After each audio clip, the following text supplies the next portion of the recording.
Good morning students. ನಾವು ಜೀವಿಗಳು ಹೇಗೆ ಸಂತಾನೋತ್ಪತ್ತಿ ನಡೆಸುತ್ತವೆ ಅನ್ನೋ ಒಂದು ಚಾಪ್ಟರ್ ಒಳಗ ನಿನ್ನೆ ಇಲ್ಲಿ ಗಂಡಸರಲ್ಲಿ ಸಂತಾನೋತ್ಪತ್ತಿಯ ವ್ಯೂಹ ರಚನೆ ಮತ್ತು ಹೆಂಗಸರಲ್ಲಿ ಸಂತಾನೋತ್ಪತ್ತಿಯ ವ್ಯೂಹ ರಚನೆ ಯಾವ ರೀತಿಯಾಗಿರ್ತೈತಿ ಅಂತ ಹೇಳಿ ನೋಡಿದ್ವಿ. ಮತ್ತೆ ಸಂತಾನೋತ್ಪತ್ತಿ ಏಕೆ ಬೇಕು ಅಂತ ಏಕೆ ಬೇಕು ಅನ್ನೋದನ್ನ ನೋಡಿದ್ವಿ. ಮತ್ತೆ ಪ್ರೌಢತೆ ಬಂದಾಗ ಗಂಡಸರಲ್ಲಿ ಮತ್ತು ಹೆಣ್ಣು ಮಕ್ಕಳಲ್ಲಿ ಯಾವ ರೀತಿಯ ಬದಲಾವಣೆಗಳಾಗ್ತವೆ ಅಂತ ಹೇಳಿ ನಿನ್ನೆ ಕ್ಲಾಸಲ್ಲಿ ನೋಡಿದ್ವಿ. ಈ ಚಾಪ್ಟರ್ನ ಕೊನೆಯ ಹಂತದಲ್ಲಿ ನಾವೀಗಿದ್ದೀವಿ. ಇಲ್ಲಿ ಏನಪ್ಪಾ ಅಂತಂದ್ರೆ ಸಂತಾನೋತ್ಪತ್ತಿಯ ಆರೋಗ್ಯ ಅಂತ ಹೇಳಿ ನಾವಿಲ್ಲ ಕರಿತೀವಿ. ಏನಪ್ಪಾ ಇದು ಸಂತಾನೋತ್ಪತ್ತಿಯ ಆರೋಗ್ಯ? ಮತ್ತೆ ಇಲ್ಲಿ ಗರ್ಭ ನಿರೋಧಕಗಳು ಅದು ಯಾವ ರೀತಿಯಾಗಿ ಹೆಣ್ಣು ಮಕ್ಕಳಲ್ಲಿ ಒಂದು ತೊಂದರೆಯನ್ನುಂಟು ಮಾಡ್ತೈತಿ ಅಂತ ಹೇಳಿ ನಾವು ನೋಡ್ತೀವಿ. ಇನ್ನು ಸಂತಾನೋತ್ಪತ್ತಿಯ ಆರೋಗ್ಯ ಅಂತ ಹೇಳ್ತಾರಲ್ಲ, ಈ ಹೆಣ್ಣು ಮಕ್ಕಳಲ್ಲಿ ಹೆಂಗಪ್ಪ ಅಂತಂದ್ರೆ ಹಾರ್ಮೋನ್ಸ್ಗಳು ಕರೆಕ್ಟ್ ಇದ್ರೆ ಮಾತ್ರ ಇಲ್ಲ ಹೆಣ್ಣು ಮಕ್ಕಳು ಆರೋಗ್ಯವಾಗಿ ಇರ್ತಾರೆ ಅಂತ ಹೇಳ್ಬೋದು. ಆಕ್ಚುಲಿ ಹೆಂಗಿರ್ತೈತಿ ಅಂತಂದ್ರೆ ಈಗ ಹೇಳ್ತಿರ್ತಾರೆ, ಮದ್ವೆ ಆದ್ಮೇಲೆ ಕೆಲವೊಂದು ಹೆಣ್ಮಕ್ಳದ್ದು ಆರೋಗ್ಯ ಕೆಡ್ತಾ ಇರ್ತೈತಿ, ಕೆಲವೊಬ್ರದ್ದು ಸುಧಾರಿಸ್ತಾ ಇರ್ತೈತಿ. ಅದ್ರ ಮೇಲೆ ಅಂತಂದ್ರೆ ಅವೆಲ್ಲ ಎದ್ರ ಮೇಲೆ ಡಿಪೆಂಡ್ ಇರ್ತಾವೆ? ಹಾರ್ಮೋನ್ಸ್ಗಳ ಮೇಲೆ ಡಿಪೆಂಡ್ ಇರ್ತಾವೆ. ಯಾಕಂತಂದ್ರೆ ಹೆಣ್ಮಕ್ಳಲ್ಲಿ ಇಲ್ಲಿ ಸಾಕಷ್ಟು ರೀತಿಯ ಹಾರ್ಮೋನ್ಸ್ಗಳು ಬಿಡುಗಡೆ ಆಗ್ತವೆ. ಎಕ್ಸಾಂಪಲ್ LH ಅಂತ ಹೇಳಿ, ಇದಕ್ಕೆ ಲ್ಯೂಟಿನೈಸಿಂಗ್ ಹಾರ್ಮೋನ್ ಅಂತ ಹೇಳಿ ಕರಿತೀವಿ. ಇನ್ನೊಂದು FSH ಅಂತ ಹೇಳಿ ಕರಿತೀವಿ, ಫಾಲಿಕ್ಯುಲರ್ ಸ್ಟಿಮ್ಯುಲೇಟಿಂಗ್ ಹಾರ್ಮೋನ್ ಅಂತ ಹೇಳಿ. ಆಮೇಲೆ ಇನ್ನೊಂದು ಈಸ್ಟ್ರೋಜನ್ ಅಂತ ಹೇಳಿ ಕರಿತೀವಿ. ಆಮೇಲೆ ಪ್ರೊಜೆಸ್ಟಿರಾನ್ ಅಂತ ಹೇಳಿ ಕರಿತೀವಿ.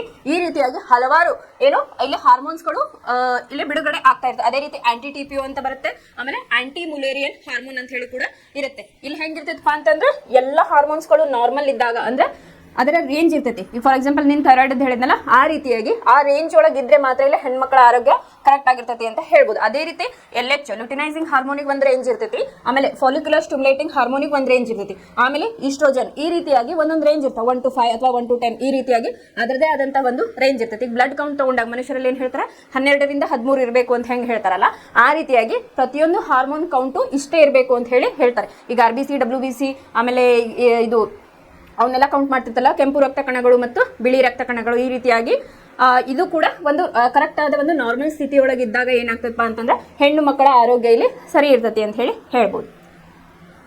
ನಾವು ನೋಡಿರುವಂತೆ ಸಾಮಾನ್ಯ ದೈಹಿಕ ಬೆಳವಣಿಗೆ ನಡೆಯುತ್ತಿರುವಂತೆಯೇ ಲೈಂಗಿಕ ಪರಿಪಕ್ವತೆ ಪ್ರಕ್ರಿಯೆಯು ಕ್ರಮವಾಗಿ ನಡೆಯುತ್ತಿರುತ್ತದೆ. ಅಂದ್ರೆ ನಾವು ಹೆಂಗ್ ಬೆಳವಣಿಗೆ ಹೊಂತೇವಲ್ಲ ಹಂಗ ಲೈಂಗಿಕ ಪಕ್ವತೆಯೂ ಕೂಡ ಅಲ್ಲೇ ಬೆಳವಣಿಗೆ ಆಗ್ತಾ ಇರುತ್ತೆ, ಹೆಣ್ಣು ಮಕ್ಕಳಲ್ಲಾಗಿರ್ಬೋದು ಮತ್ತು ಗಂಡು ಮಕ್ಕಳಲ್ಲೇ ಆಗಿರಬಹುದು. ಆದ್ದರಿಂದ ಶರೀರ ಅಥವಾ ಮನಸ್ಸು ಲೈಂಗಿಕ ಕ್ರಿಯೆಗೆ ಅಥವಾ ಗರ್ಭಧಾರಣೆಗೆ ಯೋಗ್ಯವಾಗಿದೆ ಎಂಬುದು ಲೈಂಗಿಕ ಪರಿಪಕ್ವತೆಯ ಅರ್ಥವಲ್ಲ. ಶರೀರ ಅಥವಾ ಮನಸ್ಸು ಈ ಪ್ರಮುಖ ಜವಾಬ್ದಾರಿಯನ್ನು ನಿಭಾಯಿಸಲು ಶಕ್ತವಾಗಿದೆ ಎಂದು ನಮಗೆ ಹೇಗೆ ತಿಳಿಯುತ್ತದೆ ಅಂತ ಹೇಳಿ. ಒಬ್ಬ ಹೆಣ್ಣು ಮಗಳು ಇಲ್ಲಿ ಒಂದು ಸಂತಾನೋತ್ಪತ್ತಿ ಕ್ರಿಯೆಗೆ ಒಳಪಡಬೇಕಂತಂದ್ರೆ ಆಕೆ ದೈಹಿಕವಾಗಿ ಮತ್ತು ಮಾನಸಿಕವಾಗಿ ಅಲ್ಲೇ ಸದೃಢಳಾಗಿರಬೇಕು ಅಂತ ಹೇಳಿ ಹೇಳ್ಬೋದು. ಇಲ್ಲಿ ಅಂದ್ರೆ ಈಗ ಹೆಂಗಂತಂದ್ರೆ ಅವ್ರು ಫಿಸಿಕಲಿನೂ ಫಿಟ್ ಇರಬೇಕು, ಮೆಂಟಲಿನೂ ಫಿಟ್ ಇರಬೇಕು, ಅಂದಾಗ ಮಾತ್ರ ಅದು ಆರೋಗ್ಯ ಸುಧಾರಣೆ ಇರ್ತೈತಿ ಅಂತ ಹೇಳಿ. ಈ ವಿಷಯದ ಬಗ್ಗೆ ನಾವೆಲ್ಲ ವಿಭಿನ್ನ ರೀತಿಯ ಒತ್ತಡದಲ್ಲಿದ್ದೇವೆ. ನಾವು ನಿಜವಾಗಿಯೂ ಬಯಸದೆಯೂ ಅನೇಕ ಚಟುವಟಿಕೆಗಳಲ್ಲಿ ಭಾಗವಹಿಸುವಂತೆ ಸ್ನೇಹಿತರಿಂದ ಒತ್ತಡವಿರಬಹುದು, ಮದುವೆಯಾಗಿ ಮಕ್ಕಳನ್ನು ಪಡೆಯುವಂತೆ ಕುಟುಂಬದವರಿಂದ ಒತ್ತಡವಿರಬಹುದು, ಮಕ್ಕಳನ್ನು ಹೊಂದದಂತೆ ಸರ್ಕಾರಿ ಮಾಧ್ಯಮಗಳಿಂದ ಒತ್ತಡವಿರಬಹುದು. ಇಂತಹ ಸಂದರ್ಭಗಳಲ್ಲಿ ಆಯ್ಕೆ ಮಾಡುವುದು ತುಂಬಾ ಕಷ್ಟಕರವಾಗಿ ಪರಿಣಮಿಸುತ್ತದೆ. ಈಗ ಹೆಂಗಿರ್ತದಪ್ಪ ಅಂತಂದ್ರೆ ಹಳ್ಳಿ ಒಳಗಡೆ ಕೆಲವೊಂದ್ಸಲ ಈಗ ಮದುವೆಯಾಗಿ 1 ವರ್ಷ ಆತಂದ್ರೆ ಇನ್ನೂ ಮಕ್ಕಳಾಗಿಲ್ಲ ಅಂತ ಹೇಳಿ ಈ ರೀತಿಯಾಗಿ ಅದೇನಾಗ್ತಿರ್ತೈತಿ ಅಂತಂದ್ರೆ ಇಲ್ಲಿ ಹೆಣ್ಮಕ್ಳಲ್ಲಿ ಈಗ ಅದು ಪ್ರಾಬ್ಲಮ್ ಆಗ್ತಿರೋದೇ ಇಂಥ ಕುಟುಂಬಸ್ಥರಿಂದ ಅಂತ ಹೇಳ್ಬೋದು. ಯಾಕಂತಂದ್ರೆ ಹೆಣ್ಣು ಮಕ್ಕಳಲ್ಲಿ ಒಂದು ಕಾರ್ಟಿಸಾಲ್ ಅಂತ ಹೇಳಿ ಒಂದು ಹಾರ್ಮೋನ್ ಇರ್ತದೆ. ಅದು ಹೆಂಗ್ ಮಾಡ್ತದಪ್ಪ ಅಂತಂದ್ರೆ ಸಪೋಸ್ ಹೆಣ್ಮಕ್ಳಿಗೆ ಆ ರೀತಿ ಪ್ರೆಷರ್ ಹಾಕಿದಾಗ ಆ ಹಾರ್ಮೋನ್ ಏನಾರ ರಿಲೀಸ್ ಆತಂದ್ರೆ ಎಲ್ಲ ಏನಾಗ್ತೈತಿ, ಇನ್ಫರ್ಟಿಲಿಟಿ ಕಾಸ್ ಆಗ್ತೈತೆ. ಆಟೋಮೆಟಿಕ್ ಅದು ಬ್ರೈನ್ಗೆ ಮೆಸೇಜ್ ಹೋಗಿ ಏನಾಗ್ತಿರ್ತೈತಿ, ಅದು ಹೆಣ್ಣು ಮಕ್ಕಳಲ್ಲಿ ಇನ್ಫರ್ಟಿಲಿಟಿ ಅನ್ನೋ ಒಂದು ಕಾಸ್ ಅನ್ನ ಮಾಡ್ತಾ ಇರ್ತೈತಿ. ಹಾಗಾಗಿ ಏನ್ ಹೇಳ್ತಿರ್ತಾರ, ಹೆಣ್ಣು ಮಕ್ಕಳಿಗೆ ಹೆಚ್ಚು ಪಾಸಿಟಿವ್ ಆಗಿರ್ಬೇಕು ಅಂತ ಹೇಳೋ ಉದ್ದೇಶನ ಇದು. ಯಾಕಂದ್ರೆ ಹೆಣ್ಣು ಮಕ್ಕಳಲ್ಲೇ ಜಾಸ್ತಿ ಹಾರ್ಮೋನ್ಸ್ಗಳು ರಿಲೀಸ್ ಆಗೋದ್ರಿಂದ ಆಕಿನ ಒಂದು ಸರಿಯಾದ ರೀತಿಯಲ್ಲಿ ನೋಡ್ಕೊಳ್ಬೇಕಾಗಿರೋದು ಕುಟುಂಬದ ಒಂದು ಜವಾಬ್ದಾರಿ ಆಗಿರ್ತೈತಿ. ಅದನ್ನ ಏನ್ ಮಾಡ್ತಿರ್ತಾರೆ, ಕುಟುಂಬದಿಂದ ಒತ್ತಡವನ್ನ ಹಾಕಬಾರ್ದು. ಆಮೇಲೆ ಏನಾಗ್ತಿರ್ತೈತಿ, ಅನೇಕ ಇದು ಸ್ನೇಹಿತರ ಗುಂಪುಗಳಲ್ಲಾಗಲಿ ಅದು ಪ್ರೆಷರ್ ಹಾಕೋದ್ರಿಂದ ಇನ್ನೂ ಅವರಿಗೆ ಆರೋಗ್ಯದ ಸಮಸ್ಯೆ ಕಾಡ್ತೈತೆ ಹೊತ್ತು ಅದರಿಂದ ಪರಿಹಾರ ಸಿಗೋದಿಲ್ಲ. ಲೈಂಗಿಕ ಸಂಪರ್ಕದಿಂದ ಉಂಟಾಗಬಹುದಾದ ಸಂಭಾವ್ಯ ಆರೋಗ್ಯ ಪರಿಣಾಮಗಳನ್ನು ಕೂಡ ನಾವು ಪರಿಗಣಿಸಲೇಬೇಕಾಗುತ್ತದೆ. ರೋಗಗಳು ವ್ಯಕ್ತಿಯಿಂದ ವ್ಯಕ್ತಿಗೆ ಹಲವು ಮಾರ್ಗಗಳಿಂದ ಹರಡುತ್ತವೆ ಎಂಬುದನ್ನು ನಾವು 9ನೇ ತರಗತಿಯಲ್ಲಿ ಚರ್ಚಿಸಿದ್ದೇವೆ. ಇದು ಹೆಂಗಿರ್ತಪ್ಪ ಅಂತಂದ್ರೆ ಹೆಣ್ಣು ಮಕ್ಕಳಲ್ಲಿ ಲೈಂಗಿಕ ಸಂಪರ್ಕದಿಂದ ಒಬ್ಬೊಬ್ಬರಿಗೆ ಸುಧಾರಣೆ ಆಗ್ತದೆ, ಒಬ್ಬೊಬ್ಬರಿಗೆ ಏನಾಗ್ತದೆ ಆರೋಗ್ಯದಲ್ಲಿ ಸಮಸ್ಯೆಗಳು ಕಾಣ್ಬರ ಸ್ಟಾರ್ಟ್ ಆಗ್ತದೆ. ಲೈಂಗಿಕ ಕ್ರಿಯೆಯು ದೇಹಗಳ ಅತ್ಯಂತ ನಿಕಟ ಸಂಪರ್ಕವಾಗಿರುವುದರಿಂದ ಅನೇಕ ರೋಗಗಳು ಲೈಂಗಿಕವಾಗಿ ಹರಡುವುದು ಆಶ್ಚರ್ಯಕರವಲ್ಲ. ಈ ರೋಗಗಳೆಂದರೆ ಗೊನೇರಿಯಾ ಮತ್ತು ಸಿಫಿಲಿಸ್ಗಳಂತ ಬ್ಯಾಕ್ಟೀರಿಯಾಗಳ ಸೋಂಕುಗಳು ಹಾಗೂ ಪ್ರಜನಾಂಗದ ಮೇಲೆ ಗುಳ್ಳೆಗಳು ಮತ್ತು HIV ಏಡ್ಸ್ಗಳಂತ ವೈರಸ್ ಸೋಂಕುಗಳು. ಲೈಂಗಿಕ ಕ್ರಿಯೆಯ ವೇಳೆ ಕಾಂಡೋಮ್ ಎಂದು ಕರೆಯುವ ಶಿಶ್ನವನ್ನು ಆವರಿಸುವ ಚೀಲಗಳ ಬಳಕೆಯಿಂದ ಅನೇಕ ಸೋಂಕುಗಳ ಹರಡುವಿಕೆಯನ್ನು ಸ್ವಲ್ಪ ಮಟ್ಟಿಗೆ ತಡೆಯಲು ಸಾಧ್ಯವಾಗುತ್ತದೆ. ಏನಾಗ್ತದಪ್ಪ ಅಂತಂದ್ರೆ ಸೆನ್ಸಿಟಿವ್ ಆರ್ಗನ್ ಅಂತ ಹೇಳ್ತೇವೆ ವಜನ. ಅಲ್ಲಿ ಏನಾದ್ರು ನಮ್ಗೆ ಇನ್ಫೆಕ್ಷನ್ ಆದ್ರೆ ಅಲ್ಲಿ ಏನಾಗ್ತತಿ, ಹೆಣ್ಮಕ್ಳಲ್ಲಿ ಇನ್ಫೆಕ್ಷನ್ ಆದ್ರೆ ಏನಾಗ್ತತಿ, ಅಲ್ಲಿ ಬ್ಯಾಕ್ಟೀರಿಯಾಗಳಂತ ಸೋಂಕುಗಳು ಹರಡೋ ಚಾನ್ಸಸ್ ಇರ್ತೈತಿ. ಅದರಿಂದ ಏನಾಗ್ತತಿ, ಅಲ್ಲಿ ಬ್ಯಾಕ್ಟೀರಿಯಾಗಳು ಗ್ರೋತ್ ಆಗ್ತತಿ. ಅದರಿಂದ ಏನಾಗ್ತತಿ, ಇಲ್ಲಿ ಬ್ಯಾಕ್ಟೀರಿಯಾ ಸೋಂಕುಗಳು ಮತ್ತು ಗುಳ್ಳೆಗಳು ಅಂತ ಹೇಳಿ ಕರೀತಾರೆ. ಆಮೇಲೆ ಇನ್ಫೆಕ್ಷನ್, ಯೂರಿನ್ ಇನ್ಫೆಕ್ಷನ್ ಅಂತ ಹೇಳಿ ಕರೀತಾರೆ. ಇದು ಹೆಣ್ಣು ಮಕ್ಕಳಲ್ಲಿ ಜಾಸ್ತಿ ಕಂಡು ಬರ್ತಕ್ಕಂತಹ ಒಂದು ಸಮಸ್ಯೆ ಅಂತ ಹೇಳ್ಬೋದು. ಇದಕ್ಕೆ ಮೇನ್ ಕಾರಣ ಅಂದ್ರೆ ಸ್ವಚ್ಛತೆಯನ್ನ ಕಾಪಾಡ್ಕೋಬೇಕು. ಇವೆಲ್ಲ ಏನಾಗ್ತಾವಪ್ಪ ಅಂತಂದ್ರೆ ಬ್ಯಾಕ್ಟೀರಿಯಾಗಳು ಕುಂತಂದ್ರೆ ಯೂರಿನ್ ಇನ್ಫೆಕ್ಷನ್ ಆಗ್ಲಿಕ್ಕೆ ಸ್ಟಾರ್ಟ್ ಆಗ್ತೈತಿ. ಅದಕ್ಕೆ ಅದನ್ನ ಅವಾಯ್ಡ್ ಮಾಡಕ್ಕೆ ಗರ್ಭ ನಿರೋಧಕ, ಈಗ ಒಂದು ಮಗು ಆಗಿತ್ತು ಸ್ವಲ್ಪ ಗ್ಯಾಪ್ ತಗೊಂಡಿರ್ತಾರೆ, ಅದಕ್ಕೆ ಏನ್ ಮಾಡ್ತಾರೆ, ಕೆಲವೊಬ್ರು ಕಾಂಡಮ್ ಅನ್ನ ಯೂಸ್ ಮಾಡ್ತಿರ್ತಾರೆ. ಯಾಕಂತಂದ್ರೆ ಪ್ರೆಗ್ನೆನ್ಸಿಯನ್ನ ಅವಾಯ್ಡ್ ಮಾಡ್ಲಿಕ್ಕೆ. ಅಥವಾ ಇನ್ನು ಈಗ ಮಗುವಿಗೆ ಒಂದು ಹೆಣ್ಣು ಮಗಳು ಫಿಟ್ ಆಗಿರ್ಲಿಲ್ಲ ಅಂತಂದ್ರೆ ಇನ್ನೂ 1 ವರ್ಷ 2 ವರ್ಷ ಅಂತ ಟೈಮಲ್ಲಿ ಕಾಂಡೋಮ್ಗಳು ಸ್ವಲ್ಪ ಮಟ್ಟಿಗೆ ಇದನ್ನ ಇನ್ಫೆಕ್ಷನ್ ತಡೆಯೋ ಒಂದು ಕೆಪಾಸಿಟಿಯನ್ನ ಹೊಂದಿರ್ತಾವೆ ಅಂತ ಹೇಳಿ ಹೇಳ್ತಾರೆ. ಲೈಂಗಿಕ ಕ್ರಿಯೆ ಸಾಮಾನ್ಯವಾಗಿ ಗರ್ಭಧಾರಣೆಗೆ ಕಾರಣವಾಗುತ್ತದೆ. ಗರ್ಭಧಾರಣೆಯು ಮಹಿಳೆಯರ ದೇಹ ಮತ್ತು ಮನಸ್ಸುಗಳ ಮೇಲೆ ಅಧಿಕ ಪ್ರಭಾವವನ್ನು ಮಾಡುತ್ತದೆ ಅಂತ ಹೇಳಿ. ಇಲ್ಲೇ ಗರ್ಭಧಾರಣೆ ಅಂತಂದ್ರೆ ಒಬ್ಬ ಹೆಣ್ಣು ಮಗಳು ಏನ್ ಬೇಕು, ಫಿಸಿಕಲಿ ಮತ್ತು ಮೆಂಟಲಿ ಫಿಟ್ ಆಗಿರ್ಬೇಕು. ಒಂದು ಲೈಂಗಿಕ ಕ್ರಿಯೆ ನಡೆದಾಗ ಏನಾಗ್ತಿರ್ತಪ್ಪ ಅಂತಂದ್ರೆ ಆಕೆಯಲ್ಲಿ ಹಲವಾರು ಹೆಣ್ಣು ಮಗಳಲ್ಲಿ ಏನಾಗಿರ್ತೈತಿ, ಹಲವಾರು ಬದಲಾವಣೆಗಳು ಕಂಡು ಬರ್ತಾವು ಅಂತ ಹೇಳಿ ಹೇಳಿದ್ದಾರೆ. ಒಂದು ವೇಳೆ ಮಹಿಳೆಯು ಅದಕ್ಕೆ ತಯಾರಾಗದೇ ಇದ್ದಲ್ಲಿ ಅವುಗಳ ಆರೋಗ್ಯದ ಮೇಲೆ ಪ್ರತಿಕೂಲ ಪರಿಣಾಮ ಬೀರುತ್ತದೆ. ಈ ಫ್ಯಾಮಿಲಿ ಪ್ರೆಷರ್ ಇಂದ ಏನಾಗ್ತಾರೆ, ಮಗು ಬೇಕು ಅಂತ ಹೇಳಿ ಇದು ಮಾಡಿದ್ರೆ ಅಂದ್ರೆ ಏನಾಗ್ತೈತಿ, ಆಕೆಯಲ್ಲಿ ಡಿಸ್ಟರ್ಬೆನ್ಸ್ ಸ್ಟಾರ್ಟ್ ಆಗಿ ಹಾರ್ಮೋನಲ್ ಚೇಂಜಸ್ ಆಗಿ ಏನಾಗ್ತೈತಿ, ಆಕೆ ಮೇಲೆ ಆರೋಗ್ಯದ ಸಮಸ್ಯೆಯನ್ನ ಇಲ್ಲಿ ಉಂಟು ಮಾಡ್ತೈತಿ ಅಂತ ಹೇಳಿ ಹೇಳಿದ್ದಾರೆ. ಆದ್ದರಿಂದ ಗರ್ಭಧಾರಣೆಯನ್ನು ತಡೆಯಲು ಅನೇಕ ಮಾರ್ಗಗಳನ್ನು ರೂಪಿಸಲಾಗಿದೆ. ಈ ಗರ್ಭ ನಿರೋಧಕ ವಿಧಾನಗಳಲ್ಲಿ ಅನೇಕ ವಿಧಗಳಿವೆ. ವೀರ್ಯಾಣುವು ಅಂಡಾಣುವನ್ನು ತಲುಪದಂತೆ ಯಾಂತ್ರಿಕ ತಡೆಯನ್ನು ಉಂಟು ಮಾಡುವುದು ಒಂದು ವಿಧ. ಒಂದನೇ ವಿಧ ಯಾವ್ದಪ್ಪ ಅಂತಂದ್ರೆ ವೀರ್ಯಾಣು ಏನಂತ ಕರಿತೀವಲ್ಲ ನಾವು, ಅದನ್ನ ಹೆಂಗಸರ ಅಂಡಾಣು ಎಗ್ ಅಂತ ಹೇಳಿ ಕರಿತೀವಲ್ಲ, ಅದಕ್ಕೆ ತಲುಪದಂಗೆ ಒಂದು ಯಾಂತ್ರಿಕ ವಿಧಾನದಿಂದ ಅದನ್ನ ಮಾಡ್ತಾರ ಅಂತ ಹೇಳಿ. ಆಮೇಲೆ ಶಿಶ್ನದ ಮೇಲೆ ಕಾಂಡೋಮ್ ಧರಿಸುವುದು. ಗಂಡು ಮಕ್ಕಳು ಶಿಶ್ನದ ಮೇಲೆ ಕಾಂಡೋಮ್ ಧರಿಸೋದ್ರಿಂದ ಅದನ್ನ ಪ್ರೆಗ್ನೆನ್ಸಿಯನ್ನ ತಡೆಗಟ್ಟಬಹುದು. ಆಮೇಲೆ ಯೋನಿಯೊಳಗೆ ಚೀಲವನ್ನು ಅಳವಡಿಸಿಕೊಳ್ಳುವುದು, ಅಂದ್ರೆ ಕಾಂಡೋಮ್ ಅಂದ್ರೂ ಅಷ್ಟೇ, ಚೀಲ ಅಂದ್ರೂ ಅಷ್ಟೇ. ಇನ್ನೊಂದು ವಿಧದ ಗರ್ಭ ನಿರೋಧಕ ವಿಧಾನವೆಂದರೆ ದೇಹದ ಹಾರ್ಮೋನುಗಳ ಸಮತೋಲನವನ್ನು ಬದಲಾಯಿಸುವುದು. ಇದು ಅಂದ್ರೆ ಏನಪ್ಪಾ, ಇದು ಮೂರನೇದು ಅಂತಂದ್ರೆ ಹಾರ್ಮೋನ್ಸ್ಗಳೀಗ ನಾರ್ಮಲ್ ನಮಗೆ ಸ್ರವಿಕೆ ಆಗ್ತಾ ಇರ್ತದೆ, ಅದನ್ನೇನಾದ್ರೂ ಡಿಸ್ಟರ್ಬ್ ಮಾಡಿದಾಗ ಏನಾಗ್ತದೆ, ಪ್ರೆಗ್ನೆನ್ಸಿ ಅಂತೂ ಆಗಲ್ಲ, ಬಟ್ ಏನಾಗ್ತದೆ, ಆರೋಗ್ಯದ ಸಮಸ್ಯೆಗಳು ನಮಗೆ ಕಾಡ್ಲಿಕ್ಕೆ ಸ್ಟಾರ್ಟ್ ಆಗ್ತದೆ. ಯಾಕಂದ್ರೆ ಅದು ಟ್ಯಾಬ್ಲೆಟ್ ಮೂಲಕ ತಗೋತಿರ್ತಾರೆ. ಅದನ್ನ ಆ ರೀತಿಯಾಗಿ ಮಾಡ್ಬೋದು. ನ್ಯಾಚುರಲ್ ಪ್ರೊಸೆಸ್ ಇಂದ ಡಾಕ್ಟರ್ನ ಸಜೆಸ್ಟ್ ಮಾಡ್ಕೊಂಡಲ್ಲೇ ಚೇಂಜಸ್ ಅನ್ನ ಮಾಡ್ಕೋಬಹುದು. ಅವ್ರು ಹೇಳ್ತಾರೆ ಇಂಥ ಸೇಫ್ ಝೋನ್ ಅಂತ ಇರ್ತೈತಿ, ಡೇಂಜರ್ ಝೋನ್ ಅಂತ ಹೇಳಿ ಇರ್ತೈತಿ. ಅದನ್ನ ವಿದ್ಯಾವಂತರು ಏನ್ ಮಾಡ್ಬೇಕು, ಅದ್ರ ಬಗ್ಗೆ ತಿಳ್ಕೊಂಡು ಅದನ್ನ ಎಲ್ಲರಿಗೂ ಹೇಳ್ತಾ ಬರ್ಬೇಕು. ಅಂದ್ರೆ ಈ ಹಳ್ಳಿ ಒಳಗಡೆ ಅದ್ರ ಬಗ್ಗೆ ನಾಲೆಡ್ಜ್ ಇರಲ್ಲ.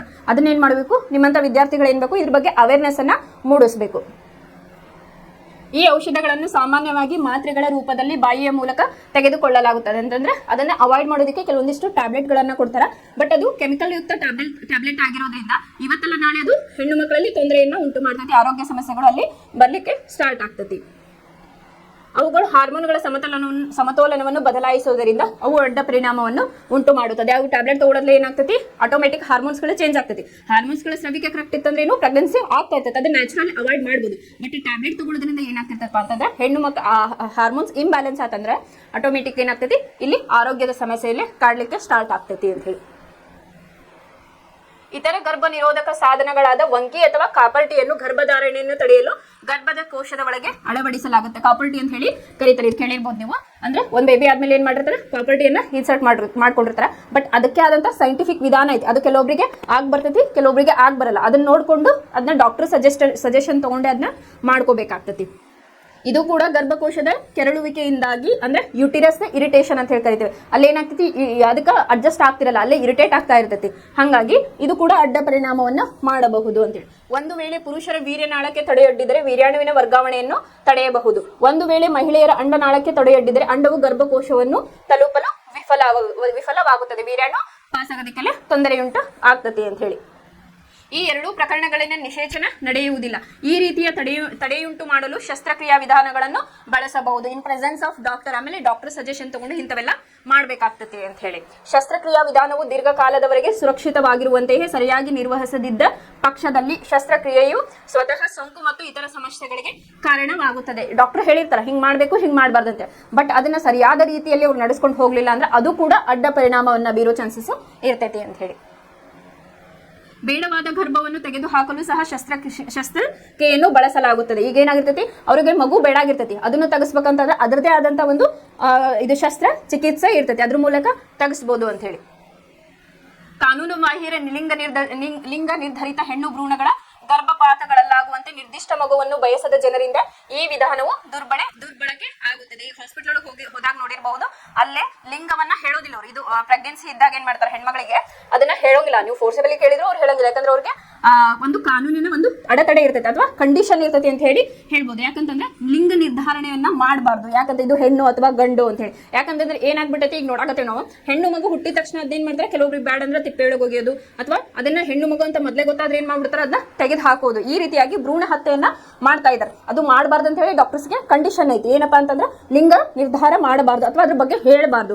ಇದು ಸ್ತ್ರೀಲಿಂಗ ಅಥವಾ ಪುಲ್ಲಿಂಗ ಅಂತ ಹೇಳಿ ಅಲ್ಲೇ ಪೇಷಂಟ್ಗೆ ಅಥವಾ ಅದರ ಕುಟುಂಬಸ್ಥರಿಗೆ ಹೇಳಬಾರ್ದು ಅಂತ ಹೇಳಿ ಕಂಡೀಷನ್ ಐತಿ. ಅದು ಆಕ್ಚುಲಿ ಏನಪ್ಪಾ ಅಂತಂದ್ರೆ ಏನ್ ತಿಳ್ಕೊತಾರೆ, ಹಿಂದಿನ ಕಾಲದಲ್ಲಿ ಇತ್ತು, ಈಗ ಸ್ವಲ್ಪ ಸುಧಾರಣೆ ಆಗೈತಿ. ಈಗ ಕ್ರೋಮೋಸೋಮ್ ಅಂತ ಹೇಳಿ ನಾವು ಕರಿತೀವಿ. ಹೆಣ್ಣು ಮಕ್ಕಳಲ್ಲಿ ಏನಾಗಿರ್ತದೆ, ಎಕ್ಸ್ ಎಕ್ಸ್ ಅಂತ ಹೇಳಿ ಕ್ರೋಮೋಸೋಮ್ ಇರ್ತಾವ. ಇದು ಹೆಣ್ಣು ಮಕ್ಕಳಲ್ಲಿ.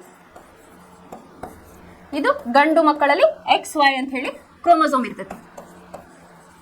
ಹಿಂದಿನ ಕಾಲದಾಗ ಏನ್ ಮಾಡ್ತಿದ್ರು, ಕಂಟಿನ್ಯೂಸ್ ಹೆಣ್ಮಗು ಆದಾಗ ಈಕೆ ಬರೀ ಹೆಣ್ಣು ಮಗುವನ್ನ ಹಡಿತಾ ಇದ್ದಾಳೆ ಅಂತ ಹೇಳಿ ಟಾರ್ಚರ್ ಮಾಡ್ತಾ ಇದ್ರು. ಬರೀ ಹೆಣ್ಮಗು ಹುಟ್ಟಾತತಿ ಅಂತ ಹೇಳಿ. ಆಕ್ಚುಲಿ ಏನಿರ್ತೈತಿ ಅಂತಂದ್ರೆ, ಇವ್ರು ಯಾವ ಕ್ರೋಮೋಸೋಮ್ ಅನ್ನ ಹೆಣ್ಣು ಮಕ್ಕಳಿಗೆ ಕೊಡ್ತಾರಲ್ಲ ಅಲ್ಲಿ ಆ ಮಗು ಹುಡ್ತತಿ ಅಂತ ಹೇಳಿ ಹೇಳ್ಬೋದು. ಫಾರ್ ಎಕ್ಸಾಂಪಲ್ ಇಲ್ಲಿ ನೋಡ್ರಿ,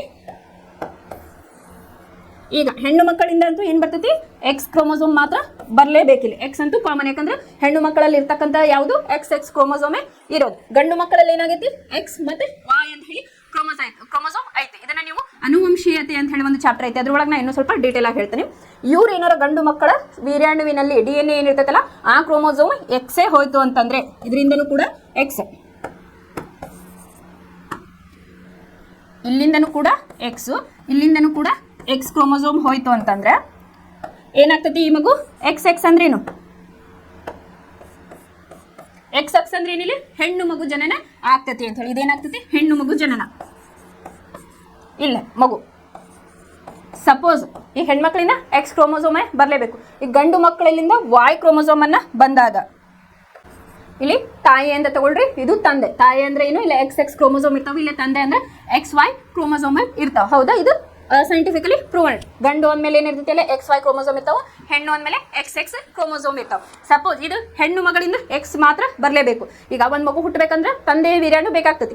ಅವಾಗ ಏನಾದ್ರು ತಂದೆ ಕಡೆಯಿಂದ ಎಕ್ಸ್ ಕ್ರೋಮೋಸೋಮ್ ಬಂದಿತ್ತ ಅಂದ್ರೆ ಇದೇನಾಯ್ತು, ಈ ಕಡೆಯಿಂದ ಎಕ್ಸ್, ಈ ಕಡೆಯಿಂದ ತಾಯಿಯಿಂದನೂ ಕೂಡ ಎಕ್ಸ್ ಕ್ರೋಮೋಸೋಮ್, ತಂದೆಯಿಂದ ಕೂಡ ಎಕ್ಸ್ ಕ್ರೋಮೋಸೋಮ್ ಬಂದಾಗ ಏನಾಯ್ತಲ್ಲ ಹೆಣ್ಣು ಮಗುವಿನ ಜನನ ಆಗ್ತತಿ ಅಂತ ಹೇಳಿ ಹೇಳ್ತಾರೆ.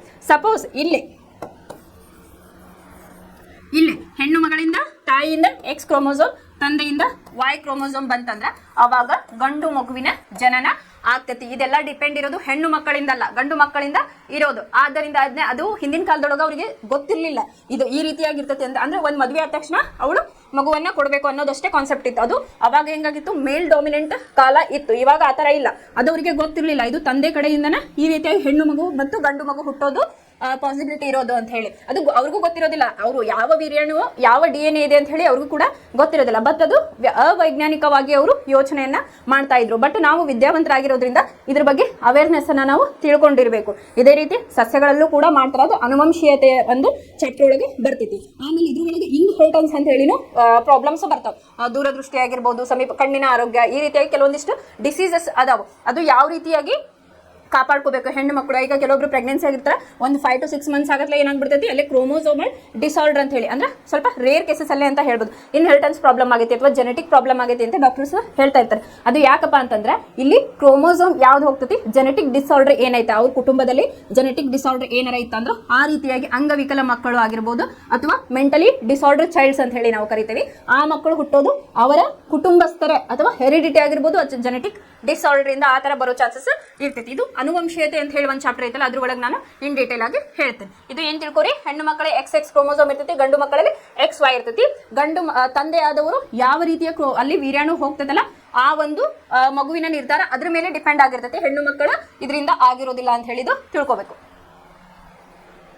ಆರೋಗ್ಯವಂತ ಸಮಾಜಕ್ಕಾಗಿ ಹೆಣ್ಣು ಗಂಡುಗಳು ಲಿಂಗಾನುಪಾತ ಸಮವಾಗಿರುವಂತೆ ನೋಡಿಕೊಳ್ಳಬೇಕು. ಅಂದ್ರೆ ಡಿಫ್ರೆನ್ಶಿಯೇಟ್ ಇರಬಾರ್ದು, ಗಂಡು ಹೆಣ್ಣು ಅಂತ ಹೇಳಿ ಇರಬಾರ್ದು ಅಂತ ಹೇಳಿ. ಜನನ ಪೂರ್ವ ಲಿಂಗ ನಿರ್ಧರಿಸುವಿಕೆಯನ್ನು ಕಾನೂನಾತ್ಮಕವಾಗಿ ನಿಷೇಧಿಸಿದ ಬಳಿಕವೂ ವಿವೇಚನಾರಹಿತ ಹೆಣ್ಣು ಭ್ರೂಣ ಹತ್ಯೆಯಾಗಿ ನಮ್ಮ ಸಮಾಜದ ಕೆಲವು ಭಾಗಗಳಲ್ಲಿ ಮಕ್ಕಳ ಲಿಂಗಾನುಪಾತವು ತೀವ್ರಗತಿಯಲ್ಲಿ ಕುಸಿಯುತ್ತಿದೆ. ಅಂದ್ರೆ ಏನ್ ಮಾಡ್ತಾರ, ಕೆಲವೊಂದ್ ಕಡೆ ಮೂಢನಂಬಿಕೆ, ಹೆಣ್ಣು ಮಗು ಅನ್ನತ್ಲೆ ಕೀಳಾಗಿ ನೋಡೋದು, ಅದನ್ನ ಇದು ಅಂತಾರ ಭ್ರೂಣ ಹತ್ಯೆ ಅಂತ ಹೇಳಿ ಕರೀತಾರ. ಇವಾಗಷ್ಟ ಮೊದ್ಲಿನ ಕಾಲ ಕಂಪೇರ್ ಮಾಡಿದ್ರೆ ಇವಾಗಷ್ಟದು ನಡೆಯಕತ್ತಿಲ್ಲ. ಯಾಕಂದ್ರೆ ಎಲ್ಲರೂ ಈಗ ಹೆಣ್ಮಕ್ಳು ಮುಂದುವರಿಯೋದ್ರಿಂದ ಗಂಡು ಮಕ್ಕಳಿಗಿಂತ ಹೆಣ್ಣು ಮಕ್ಕಳು ಕೂಡ ಇಲ್ಲಿ ಅವರಂತೆ ಸರಿ ಸಮಾನವಾಗಿ ಬೆಳೀತಾ ಇದ್ದಾರೆ ಅಂತ ಹೇಳಿ ಹೇಳ್ಬೋದು. ಸಂತಾನೋತ್ಪತ್ತಿ ಪ್ರಕ್ರಿಯೆಯಿಂದ ಜೀವಿಗಳು ತಮ್ಮ ಸಂಖ್ಯೆಯನ್ನು ಹೆಚ್ಚಿಸಿಕೊಳ್ಳುತ್ತವೆ ಎಂದು ನಾವು ಮೊದಲೇ ಗಮನಿಸಿದ್ದೇವೆ. ಒಂದು ಗೊತ್ತಾದ ಸಮುದಾಯದ ಹುಟ್ಟು ಮತ್ತು ಸಾವಿನ ಅನುಪಾತವು ಅದರ ಗಾತ್ರವನ್ನು ನಿರ್ಧರಿಸುತ್ತದೆ. ಮನುಷ್ಯ ಸಮುದಾಯವು ಗಾತ್ರವು ಅನೇಕ ಜನರ ಕಳವಳಕ್ಕೆ ಕಾರಣವಾಗಿದೆ, ಏಕೆಂದರೆ ಜನಸಂಖ್ಯೆಯಲ್ಲಿನ ಹೆಚ್ಚಳವು ಪ್ರತಿಯೊಬ್ಬರ ಜೀವನ ಮಟ್ಟದ ಸುಧಾರಣೆಗೆ ತೊಡಕಾಗಿ ಪರಿಣಮಿಸಿದೆ. ಆದಾಗ್ಯೂ ಅನೇಕ ಜನರ ಕಳಪೆ ಜೀವನ ಮಟ್ಟಕ್ಕೆ ಸಮಾಜದಲ್ಲಿನ ಅಸಮಾನತೆಯು ಒಂದು ಮುಖ್ಯ ಕಾರಣವಾದರೆ ಜನಸಂಖ್ಯೆ ಗಾತ್ರವು ಸಾಪೇಕ್ಷವಾಗಿ ಮುಖ್ಯವಾಗುತ್ತದೆ. ಅಂದ್ರೆ ಜನಸಂಖ್ಯೆ ಅಂತ ಹೇಳಿದ್ದು ಅಂದ್ರೆ ಇಲ್ಲಿ ಏನ್ ಮಾಡಿರ್ತಾರೆ, ಒಂದು ಕುಟುಂಬಕ್ಕೆ ಎಷ್ಟು ಎರಡು ಮಗು ಇರಬೇಕು, ಒಂದು ಗಂಡು ಒಂದು ಹೆಣ್ಣು, ಅಥವಾ ಒಟ್ಟು ಎರಡು ಹೆಣ್ಣಾಗಿರ್ಬೋದು, ಎರಡು ಗಂಡಾಗಿರ್ಬೋದು, ಗಂಡು ಅಥವಾ ಹೆಣ್ಣು ಆಗಿರ್ಬೋದು. ಬಟ್ ಏನ್ ಮಾಡಿರ್ತಾರ, ಕೆಲವೊಂದು ಕುಟುಂಬದೊಳಗ ಇಷ್ಟೇ ಮಗು ಬೇಕು ಈ ರೀತಿಯಾಗಿ ಅಂದ್ರೆ ಕುಟುಂಬವನ್ನ ಬೆಳೆಸ್ಲಿಕ್ಕೆ ಈಗ ಏನ್ ಮಾಡ್ತಾರೆ, ಕಂಟಿನ್ಯೂಸ್ 2 ಹೆಣ್ಣು ಮಗು ಹುಟ್ಟಿತ್ತಂದ್ರೆ ಒಂದು ಗಂಡು ಮಗು ಇರ್ಲಿ ಅಂತ ಹೇಳಿ ಕಂಟಿನ್ಯೂಸ್ ಆ ಹೆಣ್ಮಗಳಿಗೆ ಪ್ರೆಷರ್ ಹಾಕೋದು, ಗಂಡು ಮಗು ಹುಟ್ಟೋದನ್ನ ಅವಳು ಗರ್ಭವನ್ನು ಧರಿಸ್ತಾ ಇರ್ಬೇಕಂತ ಹೇಳಿ. ಈಗ ಯಾರು ಅಷ್ಟು ಇದು ಅದನ್ನ ಕಂಟಿನ್ಯೂ ಮಾಡ್ತಾ ಇಲ್ಲ. ಒಂದು ಕುಟುಂಬಕ್ಕೆ ಎಷ್ಟು ಚಿಕ್ಕ ಕುಟುಂಬ ಇರಬೇಕು, ಒಂದು ತಂದೆ ತಾಯಿ 2 ಮಕ್ಕಳು ಇರಬೇಕು ಅಂತ ಹೇಳಿ ಹೇಳ್ತಾರೆ. ಇದಿಷ್ಟು ಏನಪ್ಪಾ ಅಂತಂದ್ರೆ ಸಂತಾನೋತ್ಪತ್ತಿಯ ಆರೋಗ್ಯ ಮತ್ತು ಇಲ್ಲಿ ಗರ್ಭ ನಿರೋಧಕ ವಿಧಗಳು ಯಾವ್ಯಾವ ಅಂತ ಹೇಳಿ ಇಲ್ಲಿವರೆಗೂ ನಾವು ತಿಳ್ಕೊಂಡ್ವಿ. ಇಲ್ಲಿಗೆ ನಿಮ್ದು ಚಾಪ್ಟರ್ ಮುಕ್ತಾಯವಾಯ್ತು. ಈ ಚಾಪ್ಟರ್ನ ಈಗ ಏನೇನು ಕಲಿತ್ವಿ ಅಂತ ಹೇಳಿ ಒಂದ್ಸಲಿ ಗ್ಲಾನ್ಸ್ ಮಾಡ್ಕೊಂಡು ಇದನ್ನ ಒಂದ್ಸತಿ ಗ್ಲಾನ್ಸ್ ಮಾಡ್ಕೊಳ್ಳೋಣ ಏನೇನಂತ ಹೇಳಿ. ಆಮೇಲೆ ನಿಮ್ಗೆ ಏನಾದ್ರು ಡೌಟ್ ಇದೆ ಡೌಟ್ ಸೆಷನ್ ಒಳಗೆ ನಾನು ಇದನ್ನ ಕ್ಲಿಯರ್ ಮಾಡ್ಕೊಡ್ತೇನೆ. ಫಸ್ಟಿಗೆ ನಾವೇನು ನೋಡಿದ್ವಿ, ಬೇಸಿಕ್ ಕಾನ್ಸೆಪ್ಟ್ ಅನ್ನ ನೋಡಿದ್ವಿ. ಏನಪ್ಪಾ ಅಂದ್ರೆ ಒಂದು ಜೀವಿ ತನ್ನ ಉಳಿವಿಗಾಗಿ ಏನೇನ್ ಮಾಡ್ಕೋಬೇಕು, ಸೈನ್ಸ್ ಇದ್ರೊಳಗೆ ಪಾರ್ಟ್ 1 ಒಳಗಡೆ ನೋಡಿದ್ವಿ. ಒಂದು ಜೀವಿ ಪೋಷಣೆ ಆಗ್ಬೇಕಂತಂದ್ರೆ ನಾವೇನಕ್ಕ ಪೋಷಣೆ ಇರಬೇಕು, ಸಾಗಾಣಿಕೆ ಇರಬೇಕು, ವಿಸರ್ಜನೆ ಇರಬೇಕು ಅಂತ ಹೇಳಿ ನಾವು ಸಾಗಾಣಿಕೆ ಮತ್ತು ವಿಸರ್ಜನೆ ಇರಬೇಕು ಅಂತ ಹೇಳಿ ನೋಡಿದ್ವಿ. ಆಮೇಲೆ ಸಂತಾನೋತ್ಪತ್ತಿ ಯಾಕೆ ಬೇಕು ಅಂತ ಹೇಳಿ ನೋಡಿದ್ವಿ. ಅಂದ್ರೆ ಒಂದು ಪೀಳಿಗೆಯನ್ನ ಮುಂದುವರಿಸಿಕೊಂಡು ಹೋಗೋದಕ್ಕೆ ಮತ್ತೆ ಹೊಸ ಒಂದು ಪೀಳಿಗೆಯ ಒಂದು ಏನಂತಾರೆ ಅದಕ್ಕೆ ಹೊಸ ಪೀಳಿಗೆಯ ಆರಂಭ ಅಂತ ಹೇಳಿನೂ ಹೇಳ್ಬೋದು ನಾವಿಲ್ಲಿ. ಆಮೇಲೆ ಡಿಫ್ರೆಂಟ್ ಕ್ಯಾರೆಕ್ಟರಿಸ್ಟಿಕ್ಸ್ ಅಲ್ಲಿ ಇರ್ತಾವೆ. ಒಂದು ಹೊಸ ಪ್ರಭೇದ ಏನಲ್ಲಿ ಉತ್ಪತ್ತಿ ಆಗ್ತದಲ್ಲ ಅದರದೇ ಆದಂತ ಕ್ಯಾರೆಕ್ಟರಿಸ್ಟಿಕ್ ಇರ್ತಾವೆ. ಆಮೇಲೆ ಅದೇ ವಂಶದ ಒಂದು ಪೀಳಿಗೆಯನ್ನು ಮುಂದುವರಿಸಲು ಇದು ಸಹಾಯಕ ಅಂತ ಹೇಳಿ. ಆಮೇಲೆ ಒಂದು ಎಕ್ಸಾಂಪಲ್ ಅನ್ನ ಕೊಟ್ಟಿದ್ದೆ. ಒಂದು ಮಿಲಿಯನ್ ವರ್ಷಗಳ ಹಿಂದೆ ಏನಿದ್ವು ಡೈನೋಸಾರ್ಗಳು ತಮ್ಮ ರಾಜ್ಯಭಾರವನ್ನ ಮಾಡ್ತಾ ಇದ್ವು. ಅವನ್ನ ನಾವೀಗ ನೋಡಕ್ಕೆ ಸಿಗೋದಿಲ್ಲ. ಯಾಕಂತಂದ್ರೆ ಆ ಟೈಮಲ್ಲಿ ಏನಾಗಿತ್ತು, ಭೂಮಿಯೊಳಗಡೆ ಉಲ್ಕಾಪಾತ ಉಂಟಾಗಿ ಪ್ರಕೃತಿ ಒಳಗಡೆ ಉಲ್ಕಾಪಾತ ಉಂಟಾಗಿ ಏನಾಯ್ತು, ಭೂಮಿ ಅತಿಯಾದ ಟೆಂಪರೇಚರ್ ಇಂದ ಜ್ವಾಲಾಮುಖಿಯಾಗಿ ಸಿಡಿದಲ್ಲಿ ಕಾರ್ಬನ್ ಡೈಆಕ್ಸೈಡ್ ಆಗಿರ್ಬೋದು, ಸಲ್ಫರ್ ಡೈಆಕ್ಸೈಡ್ ಅಂತ ಕೆಮಿಕಲ್ಗಳು ಉತ್ಪತ್ತಿಯಾಗಿ ಏನಾಯ್ತು, ಡೈನೋಸಾರ್ಗಳ ಒಂದು ಅವಶೇಷಗಳು ಇದು ಅವರ ಸಂತತಿ ಡೈನೋಸಾರ್ಗಳ ಸಂತತಿಯಲ್ಲೇ ಮುಗಿದು ಹೋಯ್ತು. ಆಮೇಲೆ ಏನಾಯ್ತು, ಆಮ್ಲ ಮಳೆ ಆಯ್ತು. ಅದರಿಂದ ಏನಾಯ್ತು, ಎಷ್ಟೋ ಇದು ನಮ್ದು ಸಂತತಿಯಲ್ಲೇ ಹಾಳಾಗಿ ಹೋಯ್ತು ನಮ್ಮ ಪ್ರಕೃತಿಯಲ್ಲಿ. ಆಮೇಲೆ ಏನಾಯ್ತು, ಭೂಮಿಯ ಒಳಗಡೆ ಸಸ್ತನಿಗಳು ಅಂತ ಹೇಳಿದ್ವು. ಅವು ಯಾಕೆ ಉಳಿದಪ್ಪ ಅಂತಂದ್ರೆ ಭೂಮಿಯ ಅಂತರಾಳದೊಳಗೆ ಒಳಗಡೆ ಇದ್ವು. ಆಮೇಲೆ ಏನ್ ಮಾಡಿದ್ವು, ಅವುಗಳ ಒಂದು ಪ್ರಭೇದಗಳು ಒಂದೊಂದಾಗಿ ಅಂದ್ರೆ ಡಿಫ್ರೆಂಟ್ ಕೈಂಡ್ ಆಫ್ ಪ್ರಭೇದ ಅಂತ ಹೇಳಿ ನಾವು ಹೇಳ್ತೀವಿ. ವೆರೈಟಿ ಅಂದ್ರೆ ಬೇರೆ ಬೇರೆ ಪ್ರಭೇದಗಳು ಹುಟ್ಕೊಂಡು ಭೂಮಿ ಒಂದಿಷ್ಟು ವರ್ಷಗಳಾದ ಮೇಲೆ ಏನಾಯ್ತು, ನಾರ್ಮಲ್ ಸ್ಟೇಜಿಗೆ ಬಂದಾಗ ಏನಾಯ್ತು, ಸಸ್ತನಿಗಳಲ್ಲಿ ಭೂಮಿಯ ಮೇಲೆ ವಾಸಸ್ಥಾನ ಮಾಡಿ ತಮ್ಮದೇ ಆದ ಪ್ರಭೇದಗಳನ್ನ ಅವು ಸೃಷ್ಟಿ ಮಾಡಿದ್ವು. ಇದು 8th 9th ಕ್ಲಾಸ್ ಒಳಗೆ ಓದಿರ್ಬೋದು ನೀವು, ಸಸ್ತನಿಗಳ ಬಗ್ಗೆ ಸರೀಸೃಪಗಳ ಬಗ್ಗೆ ಓದಿರ್ಬಹುದು. ಆಮೇಲೆ ಜೀವಿಗಳು ತಮ್ಮದೇ ನಿಖರ ಪ್ರಕೃತಿಯನ್ನು ಸೃಷ್ಟಿಸುತ್ತವೆ ಅಂತ ಹೇಳಿ. ಅಂದ್ರೆ ಇಲ್ಲಿ DNA ಬಗ್ಗೆ ನಾನು ಹೇಳಿದ್ದೆ. ಯಾವ ರೀತಿಯಾಗಿರ್ತದ್ದು DNA ಈ ರೀತಿಯಾಗಿ ಡಬಲ್ ಹೆಲಿಕ್ಸ್ ಮಾಡೆಲ್ ಅಂತ ಹೇಳಿ ಕರಿತೀವಿ. ಇದು ಎಲ್ಲಿರ್ತೈತಿ, ನ್ಯೂಕ್ಲಿಯಸ್ ಒಳಗಡೆ ಇರ್ತೈತಿ. ನ್ಯೂಕ್ಲಿಯಸ್ ಅಲ್ಲಿ ಇರ್ತೈತಿ, ಜೀವಕೋಶದ ಒಳಗಡೆ ಇರ್ತೈತಿ. ಇದ್ರದ್ದು ರೋಲ್ಸ್ ಅಂಡ್ ರೆಸ್ಪಾನ್ಸಿಬಿಲಿಟಿ ಏನು DNA ಅಂತ ಹೇಳಿ ಇದೆ. ತಂದೆಯಿಂದ ಒಂದು ಹಾಫ್ ಬರ್ತೈತಿ, ಆಮೇಲೆ ತಾಯಿಯಿಂದ ಅರ್ಧ ಬರ್ತೈತಿ ಅಂತ ಹೇಳಿ ಕಲ್ತೀವಿ. ಆಮೇಲೆ ಏನ್ ಮಾಡಿದ್ವಿ, ಏಕಕೋಶ ಜೀವಿಗಳಿಂದ ಸಂತಾನೋತ್ಪತ್ತಿ ಹೆಂಗಾಗ್ತತಿ ಅಂತ ಹೇಳಿ ಒಂದಿಷ್ಟು ಟೈಪನ್ನ ನೋಡಿದ್ವಿ. ವಿದಳನ ಕ್ರಿಯೆ ಅಂತ ಹೇಳಿ ನೋಡಿದ್ವಿ. ವಿದಳನ ಒಳಗ ದ್ವಿವಿದಳನ ಮತ್ತು ಬಹುವಿದಳನ ಅಂತ ಹೇಳಿ ನೋಡಿದ್ವಿ. ಇಲ್ಲೇ ದ್ವಿವಿದಳನ ಒಳಗ ಅಮೀಬಾವನ್ನ ಎಕ್ಸಾಂಪಲ್ ತಗೊಂಡಿದ್ವಿ. ಮತ್ತು ಲಿಸ್ಚೇನಿಯಾದಲ್ಲಿ ದ್ವಿವಿದಳನ ಹೆಂಗಾಗ್ತತಿ ಅಂತ ಹೇಳಿ ಪ್ರಾಕ್ಟಿಕಲ್ ಕ್ಲಾಸಸ್ ಒಳಗೆ ನಾನು ಎಕ್ಸ್ಪ್ಲೇನ್, ಥಿಯರಿ ಕ್ಲಾಸ್ ಬೇರೆ ಪ್ರಾಕ್ಟಿಕಲ್ ಕ್ಲಾಸ್ ಬೇರೆ ಇದನ್ನ ತಗೊಂಡು ಹೇಳಿದ್ವಿ. ಇನ್ನು ಬಹುಕೋಶೀಯ ಜೀವಿಗಳಲ್ಲಿ ಬಹುವಿದಳನ ಕ್ರಿಯೆಯಲ್ಲಿ ಪ್ಲಾಸ್ಮೋಡಿಯಂ ಮಲೇರಿಯಾವನ್ನ ಯಾವ ರೀತಿಯಾಗಿ ಇದು ಕಾಸ್ ಮಾಡ್ತೈತಿ ದೇಹದೊಳಗೆ ಹೋದಾಗ. ಅಲ್ಲಿ ಬಹುವಿದಳನ ಅಂದ್ರೆ ಜಾಸ್ತಿ ಅಂದ್ರೆ ಇಲ್ಲಿ ಹೆಚ್ಚಿನ ಸಂಖ್ಯೆಯಲ್ಲಿ ಇಲ್ಲಿ ಡಿವಿಷನ್ ಆಗ್ತತಿ ಅಂತ ಹೇಳಿ ನೋಡಿದ್ವಿ. ಇನ್ನು ನೆಕ್ಸ್ಟ್ ತುಂಡರಿಕೆ ಅಂತ ಹೇಳಿ ನೋಡಿದ್ವಿ. ಅಂದ್ರೆ ಫ್ರಾಗ್ಮೆಂಟೇಶನ್ ಅಂತ ಹೇಳಿ ನೋಡಿದ್ವಿ. ಎಕ್ಸಾಂಪಲ್ ಸ್ಪೈರೋಗೈರಾ ಎಕ್ಸಾಂಪಲ್ ತಗೊಂಡು ನೋಡಿದ್ವಿ. ಇನ್ನು ನೆಕ್ಸ್ಟ್ ಪುನರುತ್ಪಾದನೆ ಒಳಗೆ ಪ್ಲನೇರಿಯಾ ಇದನ್ನ ಎಕ್ಸಾಂಪಲ್ ತೋರಿಸಿದ್ದೆ. ಪ್ಲನೇರಿಯಾವನ್ನ 3 ಪೀಸ್ ಮಾಡಿದಾಗ ಏನಾಯ್ತು, ಅದು ಒಂದು 10 to 12 ಡೇಸ್ ಅಥವಾ ಸರ್ಟನ್ ಡೇಸ್ ಒಳಗೆ ಅದೇನಾಯ್ತು, ಹೊಸ ಜೀವಿಯಾಗಿ ಅಲ್ಲೇ ಉತ್ಪತ್ತಿ ಆಯ್ತು ಅಂತ ಹೇಳಿ ನೋಡಿದ್ವಿ. ಅದೇ ರೀತಿಯಾಗಿ ಮೊಗ್ಗುವಿಕೆ ಹೈಡ್ರಾ ಅದೇನಾಗ್ತತಿ, ಹೈಡ್ರಾದೊಳಗ ಸಂತಾನೋತ್ಪತ್ತಿ ಆದಾಗ ಏನಾಗ್ತಪ್ಪ, ಮೊಗ್ಗಿನ ರೂಪದಲ್ಲಿ ಅದು ಬೆಳೆದೇನಾಗ್ತೈತಿ, ತಾಯಿಯ ಒಂದು ಪೇರೆಂಟಲ್ ಆರ್ಗನ್ ಇಂದ ಏನಾಗ್ತತಿ, ಅದು ಸೆಪರೇಟ್ ಆಗಿ ಇಂಡಿವಿಜುವಲ್ ಆಗಿ ಬೆಳಿತೈತಿ ಅಂತ ಹೇಳಿ ನೋಡಿದ್ವಿ. ಇನ್ನ ಕಾಳಜ ಸಂತಾನೋತ್ಪತ್ತಿ ಅಂದ್ರೆ ಸಸ್ಯಗಳ ಬೇರು ಕಾಂಡು ಮತ್ತು ಎಲೆಗಳಲ್ಲಿ ಬೆಳಿತಕ್ಕಂಥದ್ದು ಅಂತ ಹೇಳಿ ನೋಡಿದ್ವಿ. ಎಕ್ಸಾಂಪಲ್ ಬ್ರಯೋಫಿಲಮ್, ಇದನ್ನು ಕೂಡ ನಾವು ಪ್ರಾಕ್ಟಿಕಲ್ ಅನ್ನ ನೋಡಿದ್ವಿ. ಇನ್ನು ಲಾಸ್ಟ್ ಒನ್ ಇದ್ರೊಳಗೆ ಏಕಕೋಶೀಯ ಜೀವಿಗಳಿಗೆ ಬೀಜಕಗಳ ಉತ್ಪಾದನೆ ಅಂತ ಹೇಳಿ ನೋಡಿದ್ವಿ. ಇಲ್ಲೇ ಎಕ್ಸಾಂಪಲ್ ಯಾವ್ದು ತೊಗೊಂಡಿದ್ವಿಪ್ಪ ನಾವು ಅಂತಂದ್ರೆ ಇಲ್ಲಿ ರೈಜೋಪಸ್ನ ಬೀಜಕಗಳು ಅಂತ ಹೇಳಿ ನೋಡಿದ್ವಿ. ಇದಿಷ್ಟು ಏಕಕೋಶೀಯ ಜೀವಿಗಳಲ್ಲಿ ಯಾವ ರೀತಿ ಸಂತಾನೋತ್ಪತ್ತಿ ಆಗ್ತದೆ ಅಂತ ಹೇಳಿ ನೋಡಿದ್ವಿ. ಇನ್ನು ಲೈಂಗಿಕ ಸಂತಾನೋತ್ಪತ್ತಿ ಅದ್ರ ಬಗ್ಗೆ ಕಲ್ತಿದ್ವಿ. ಲೈಂಗಿಕ ಸಂತಾನೋತ್ಪತ್ತಿ ಏಕೆ ಬೇಕು ಅಂತ ಹೇಳಿ ನೋಡಿದ್ವಿ. ನಾವು ಯಾಕೆ ಬೇಕು ಅಂತ ಹೇಳಿ ಮುಂದಿನ ಪೀಳಿಗೆಯನ್ನು ಮುಂದುವರಿಸಲಿಕ್ಕೆ ಹೊಸ ಪ್ರಭೇದದ ಹುಟ್ಟಿಗಾಗಿ ಅದನ್ನ ನಾವು ಬಳಸ್ತೇವೆ ಅಥವಾ ಸಂತಾನೋತ್ಪತ್ತಿ ಹೆಲ್ಪ್ ಆಗ್ತದೆ ಅಂತ ಹೇಳಿ ನೋಡಿದ್ವಿ. ಆಮೇಲೆ ಹೂ ಬಿಡುವ ಸಸ್ಯಗಳಲ್ಲಿ ಲೈಂಗಿಕ ಸಂತಾನೋತ್ಪತ್ತಿ ಅಂತ ಹೇಳಿದ್ವಿ.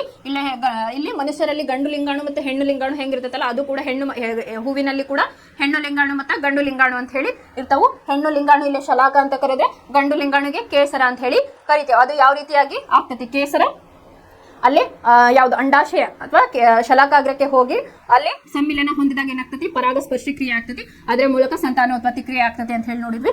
ಆಮೇಲೆ ಪರಾಗಸ್ಪರ್ಶ ಕ್ರಿಯೆ ಒಳಗ ಆಮೇಲೆ ಸ್ವಕೀಯ ಪರಾಗಸ್ಪರ್ಶ ಕ್ರಿಯೆ ಮತ್ತು ಪರಕೀಯ ಪರಾಗಸ್ಪರ್ಶ ಕ್ರಿಯೆ ಅಂತ ಹೇಳಿ ನೋಡಿದ್ವಿ. ಸ್ವಕೀಯ ಅಂದ್ರೆ ಯಾವ ಅದೇ ಹೂವಿನಲ್ಲಿ ಕೇಸರ ಶಲಾಕಾಗ್ರದ ಜೊತೆ ಸಮ್ಮಿಲನ ಹೊಂದೋದು. ಪರಕೀಯ ಅಂದ್ರೆ ಬೇರೆ ಹೂವಿನ ಒಂದು ಈ ಹೂ ಬಿಟ್ಟು ಇನ್ನೊಂದು ಹೂವಿನ ಜೊತೆ ಸಮ್ಮಿಲನವನ್ನ ಹೊಂದೋದು. ಎಕ್ಸಾಂಪಲ್ ತೋರಿಸಿದೆ. ಮೂರು ರೀತಿಯಾಗಿ ಆಗ್ತತಿ ಅಂತ ಹೇಳಿದೆ.